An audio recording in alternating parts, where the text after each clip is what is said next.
Sa isang marahas na tagpo natapos ang dapat sanay usapin ng pagkakaisa. Ito kang mayabang tirona! Ano? Bitawan mo ako! Ayaw para sa inyo! Walang saysayang eleksyon ito! Ang Tejeros Convention, ang original na dahilan noon ay para mag-usap at para sila ay magbuklod. Mga halal, para sa sekretary ng interior, unang ba? Pulis Andres, Bonifacio! Bakit hindi natin iboto ang isang abogado? Nakapag-aral para sa ating interior. Masyado kang mayabang tirona! Andres! Andres! Walang saysayang eleksyon to! Walang saysayang pupupulong natin! Magdalo at magdiwang, ito ay mga sangay ng katipunan sa Cavite. Ang Magdalo at Magdiwang, hindi niya nire-represent yung pangkalahatan o pangkabuang katipunan. Ito ay isang mga sangay ng katipunan na nag-i-exist sa Cavite ng mga panahon na.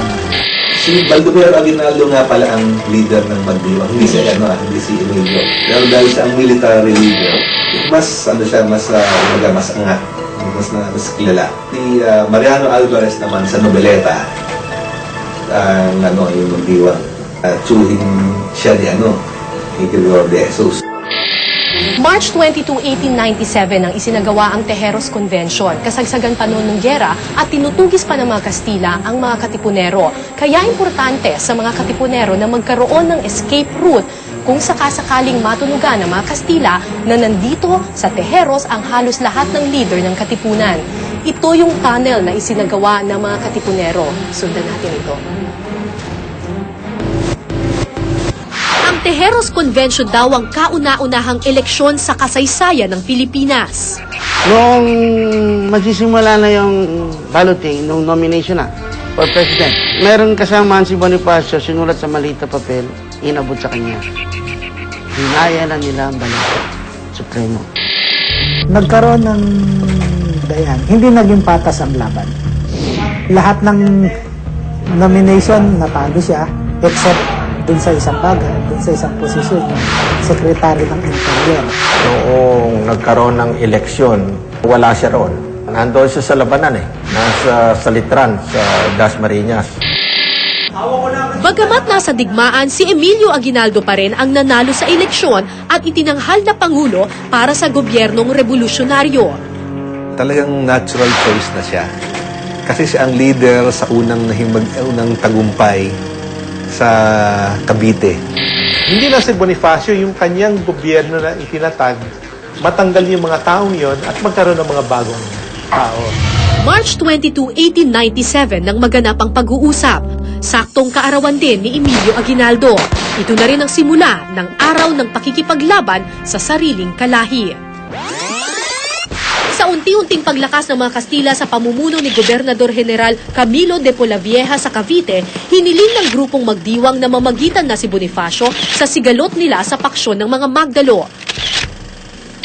Sila ay malakas at sila ay talagang nagtutunggali talaga Nag-aawayan sila sa armas, nag-aawayan sa pwesto. Kasi isa ay sumunod sa kabila. Pero pagdating pa lang ni Bonifacio sa Cavite, may black propaganda na agad laban sa kanya.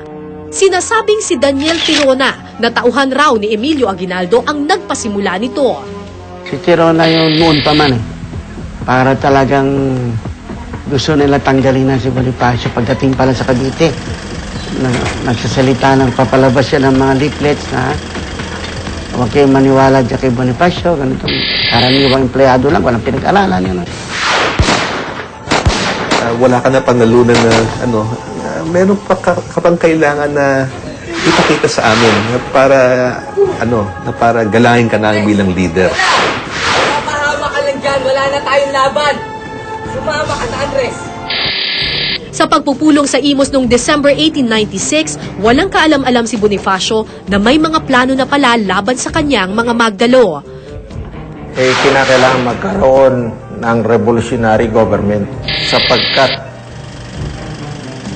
libo-libo na, 10,000 na o mahigit pa ang kasama sa revolusyon, tatatundaan lang ang Katipunan. Hindi naman maaaring maghari ang Katipunan.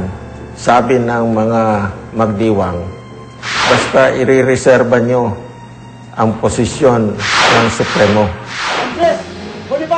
Ang Katipunan ay isang lihim na samahan. Ngayon, dahil sa piklab na ang himagsikan, hindi na sikreto yan. Kaya magtatagal tayo ng pamalaan. Umayabang Tirona! Pero ang Tejeros Convention na naglayon sanang mapag-isa ang Katipunan, naging mitsa pa ng buhay ng Supremo. Kaya siya pumayag na magkaroon ng eleksyon. Ngayon, hindi niya naisip na lugar yun ng mga Kabitenyo and they would want to get control of the leadership. Yung pala yung agenda nila. Kinabukasan matapos ang Tejeros Convention, nagkita ulit si Bonifacio at ang iba pa niyang kagrupo para gawin ang Acta de Tejeros. Kasulatang nagsasaad na hindi kinikilala ng grupo ni Bonifacio ang napagkasunduan sa Tejeros Convention. Si Bonifacio noon ay umalis at nagtayo ng kanyang sariling pamalanting Naik Military Agreement. At nagtatag siya na hiwalay na pamalaan. Siyempre, ang nahalal nun, kamukha ni Aguinaldo, ituturingin yun na parang banta sa kanilang organisasyon na bagong natag pa lang. Kaya ito isang dahilan para siya ay tutusin ang paghuli kay Bonifacio. Ang pagbuo ni Bonifacio ng isang panibagong grupo ay isa raw pagtataksil sa naunang revolusyonaryong grupong kanyang itinatag.